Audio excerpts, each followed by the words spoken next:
Hello दोस्तों, NJ study YouTube channel में आपका बहुत बहुत स्वागत है। तो लास्ट क्लास में हम लोग क्या देख चुके थे, यहाँ पे जनरल साइंस का जो हम क्लास को देख रहे हैं एनसीईआरटी से रिलेटेड, उसमें क्लास नंबर 11 कंप्लीट कर चुके हैं। आज हमारा क्लास नंबर 12 होगा, ठीक है। और यहाँ पे हम न्यूमेरिकल देख रहे हैं, जो भी आपका यहाँ से चैप्टर जो हमारा है, ठीक है। यहाँ पे सेकेंड चैप्टर जो हम स्टार्ट किए थे एसिड और बेस, उसके बाद से हमारा क्या था, एसिड बेस और सॉल्ट, ठीक है, अम्ल क्षार और लवण का जो सेकेंड चैप्टर स्टार्ट किए थे, उसमें 2 क्लास हम लोगों ने कॉन्सेप्ट से रिलेटेड क्लासेस को देखा है। उसके बाद से हम लोगों ने यहाँ पे न्यूमेरिकल टाइप का क्वेश्चन जो यहाँ पे क्लास को देख रहे हैं। तो आज हमारा सेकेंड होगा एक, इसके बाद से और हमारा होगा थर्ड, ठीक है। इसके बाद से हम जो है आगे का जो हमारा सॉल्ट से रिलेटेड जो कॉन्सेप्ट है उसको देखेंगे। हालांकि क्वेश्चन आपको एसिड बेस और सॉल्ट तीनों पर यहाँ पे क्वेश्चन देखने को मिल रहा है, कुछ पीएस से भी क्वेश्चन देखने को मिल रहा है, ठीक है। उसमें भी हम क्वेश्चन देखेंगे और जब चैप्टर हमारा जब मतलब खत्म हो जाएगा तो और भी सारे जो क्वेश्चन बचे हुए हैं उसको हम लास्ट में उसको देख लेंगे, ठीक है। बाकी सब आज क्वेश्चन जो देखेंगे वो और हम कॉन्सेप्ट के साथ भी क्वेश्चन देखेंगे।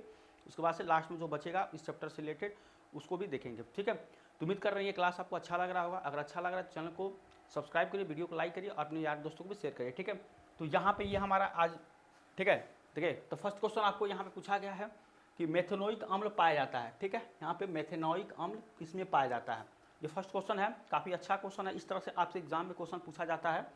तो मेथेनोइक अम्ल किसमें पाया जाता है, तो ये आपका चींटी के डंक में आपका मेथेनोइक अम्ल पाया जाता है, ठीक है। ऑप्शन नंबर ए जो होगा ये इसका आंसर हो जाएगा, ठीक है। ये सारे एनसीईआरटी का क्वेश्चन है, ठीक है, इसको अच्छे से देखिएगा, ये एनसीईआरटी क्वेश्चन है।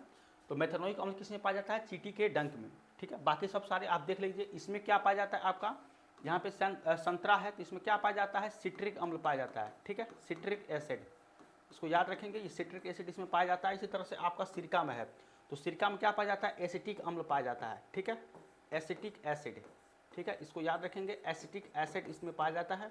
टमाटर में क्या पाया जाता है, ऑक्सैलिक अम्ल पाया जाता है, ठीक है, ऑक्सैलिक अम्ल, ऑक्सैलिक एसिड इसमें पाया जाता है, ठीक है। तो ये भी सब सारे क्वेश्चन आपको बन सकता है। जैसे आपको पूछा है कि मेथेनोइक अम्ल किसमें पाया जाता है, तो चींटी के डंक में पाया जाता है। इसी तरह से आपको बोला गया ऑक्सैलिक अम्ल किसमें पाया जाता है, एसिटिक एसिड किसमें पाया जाता है, ठीक है। तो आपका टमाटर में ऑक्सैलिक अम्ल हो जाएगा, एसिटिक एसिड आपका किसमें, सिरका में हो जाएगा, सिट्रिक एसिड संतरा में होता है। तो इस तरह से क्वेश्चन आपको देखने को मिलता है, इसको भी याद रखेंगे।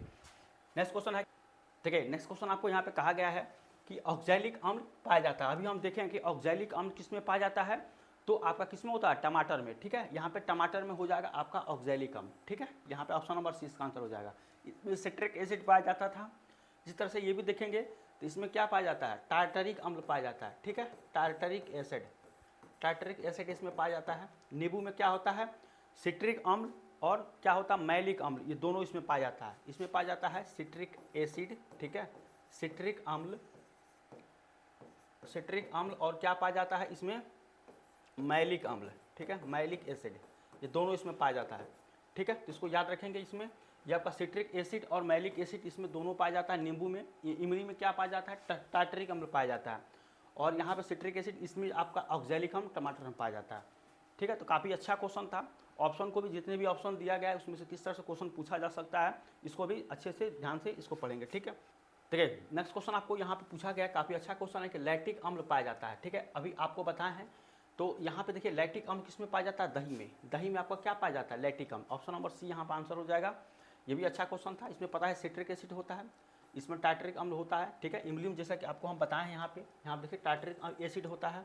इसके बाद से अब एक और यहाँ पे नया देखेंगे नींब में, ठीक है। तो नींब में देखिए 4 तरीके के एसिड पाए जाते हैं, ठीक है। काफ़ी अच्छा यहाँ पे क्वेश्चन है। नींब में कौन सा एसिड पाया जाता है, तो अगर इसको यहाँ पे देखें तो फर्स्ट जो होता है ये होता है पॉमेटिक एसिड, ठीक है। इसको बोलते हैं पॉमेटिक एसिड, पॉमेटिक एसिड इसको बोलते हैं, ठीक है। दूसरा आपका होता है ये स्टेरिक एसिड होता है, स्टेरिक एसिड, ठीक है, स्टेरिक एसिड होता है। तीसरा होता है आपका ओलिक एसिड, ठीक है, ओलिक एसिड, ओलिक एसिड यहाँ पे होता है। और चौथा होता है इसमें नींब में जो एसिड होता है इसको बोलता है लिनोलिक, ठीक है, ये होता है लिनोलिक, ठीक है, लिनोलिक एसिड होता है, ठीक है। तो इसको याद रखेंगे। ये आपके 4 तरीके के जो एसिड होते हैं ये नींब में पाए जाते हैं। काफ़ी अच्छा यहाँ पे क्वेश्चन था। ऑप्शन नंबर डी इसका जो है मतलब ये बहुत अच्छा था। आपको क्वेश्चन यहाँ पे कोई भी क्वेश्चन यहाँ से बना सकता है, हज़ारों तरह के क्वेश्चन बन सकते हैं कि ओलिक एसिड इसमें से कौन सा किस में पाया जाता है। या नीब में ओलिक एसिड पाया जाता है, ये कथन सत्य है या असत्य है। बहुत सारे क्वेश्चन यहाँ पे आपको पूछा जा सकता है। तो ये यहाँ पे आपको जो है ध्यान से इसको पढ़ना है, ठीक है।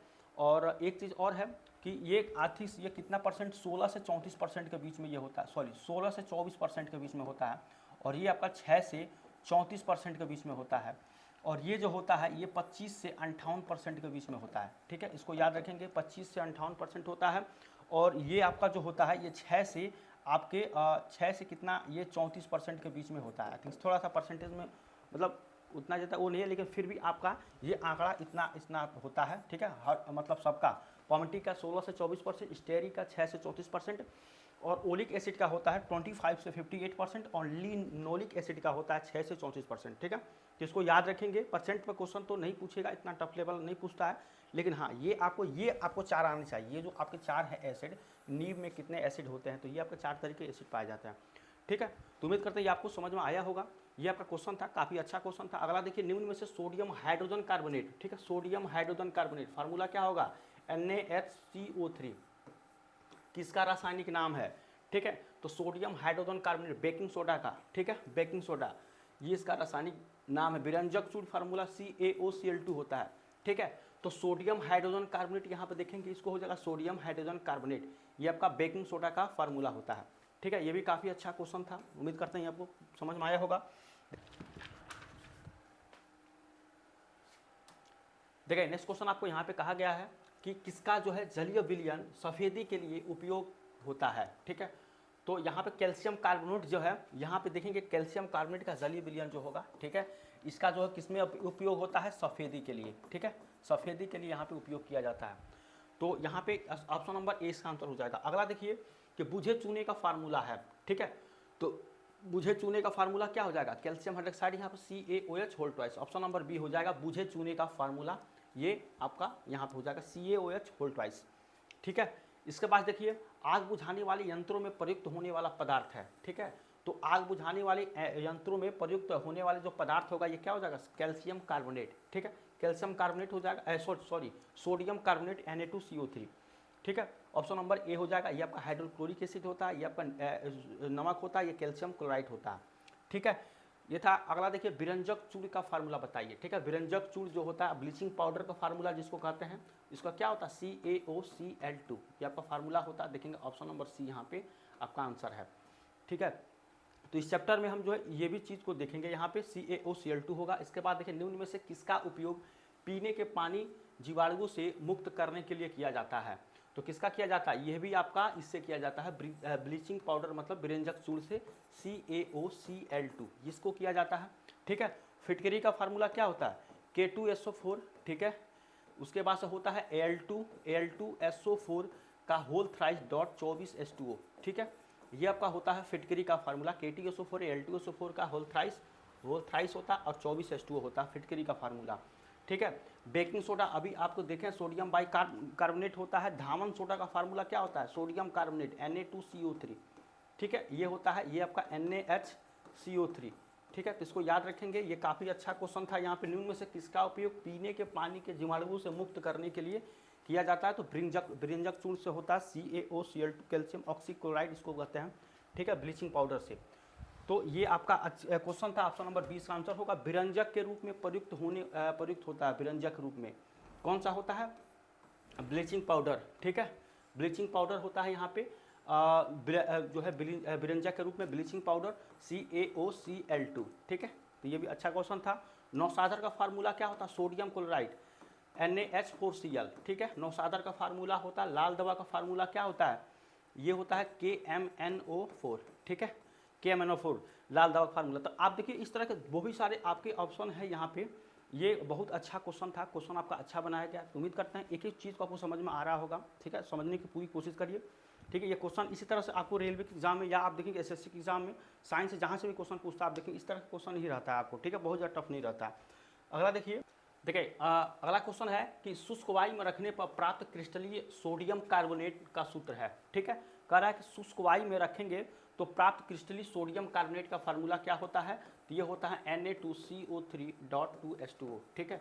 यहाँ पे ये होता है H2O होता है, वाटर होता है।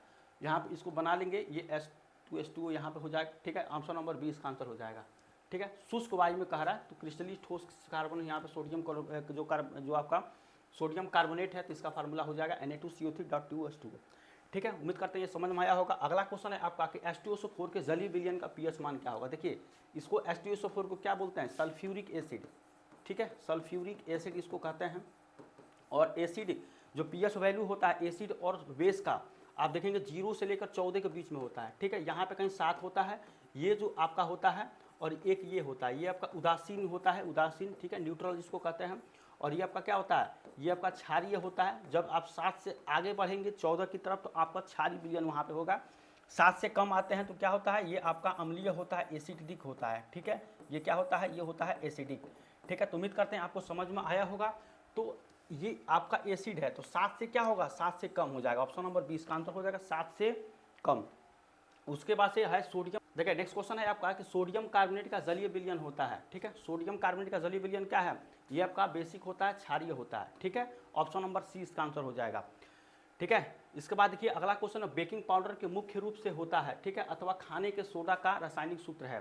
तो ये क्या है, सोडियम बाइकार्बोनेट, यहाँ पे देखेंगे ये आपका क्या हो जाएगा, ऑप्शन नंबर ए आंसर हो जाएगा, ठीक है। बेकिंग पाउडर के मुख्य रूप से होता है या अथवा क्या होता है, खाने वाले सोडे का नाम क्या होता है, सोडियम बाइकार्बोनेट, ये ऑप्शन हो जाएगा ऑप्शन नंबर ए NaHCO3, ठीक है। इसके बाद देखिए क्षारक के साथ हल्दी का रंग होता है। देखिए ये क्वेश्चन आपका अलग है, भूरा लाल होता है, ये आपको हम पहले ही बता चुके हैं, ऑप्शन नंबर सी हो जाएगा, पहले ही बता चुके थे, ठीक है। तो ये था हमारा आज का क्वेश्चन। उम्मीद करते हैं आपको ये सब सारा क्वेश्चन समझ में आया होगा, ठीक है। तो जितना भी ये क्वेश्चन है आप देखेंगे, ये हमारा सेकेंड चैप्टर जो चल रहा है एसिड बेस एंड सॉल्ट का, उसमें हमारा जो है न्यूमेरिकल पार्ट था, एक पार्ट हमारा और होगा, उसके बाद से हम कॉन्सेप्ट को सीखेंगे, ठीक है। तो उम्मीद करते हैं पूरा ये क्लास आपको जो है समझ में आया होगा। अगर समझ में आया है तो चैनल पर नए, चैनल को सब्सक्राइब करिए, वीडियो को लाइक करिए, अपने यार दोस्तों को शेयर करिए, ठीक है। और ज़्यादा से ज़्यादा लोगों तक इसको शेयर करिए। आपको पता ही होगा रेलवे का जो आपका नोटिफिकेशन है वो बहुत जल्द ही आपको देखने को मिलेगा, कई सारे नोटिफिकेशन आ चुके हैं, ठीक है। अभी पूरा विस्तार रूप से नहीं आ रहा, तो इसलिए मैं उस पर कोई इस तरह का वीडियो नहीं बना रहा हूँ कि वैकेंसी आ गई है या नोटिफिकेशन, उसके लिए बहुत सारे लोग बना रहे हैं, आप चाहें तो वहाँ से देख सकते हैं, ठीक है। बहुत सारे लोग उस पर जो है बनाते हैं, लेकिन जो है एक स्पष्ट जो वैकेंसी का नोटिफिकेशन है वो अभी दिखाई नहीं दे रहा, इसलिए हम इस तरह की चीज़ों को ज़्यादा जो है इंट्रोड्यूस नहीं करते हैं। इसका कोई मतलब नहीं रहता, मतलब आज दिखाइए फिर कुछ दिन बाद दिखाइए, कोई मतलब नहीं है, ठीक है। तो जब भी उस तरह का आएगा तो हम आपको जो है उसको बता देंगे, ठीक है। और क्लासेस आप डेली बेसिस पे यहाँ पे लेते रहिए, ठीक है। तो मिलते हैं नेक्स्ट क्लास में, तब तक थैंक यू सो मच।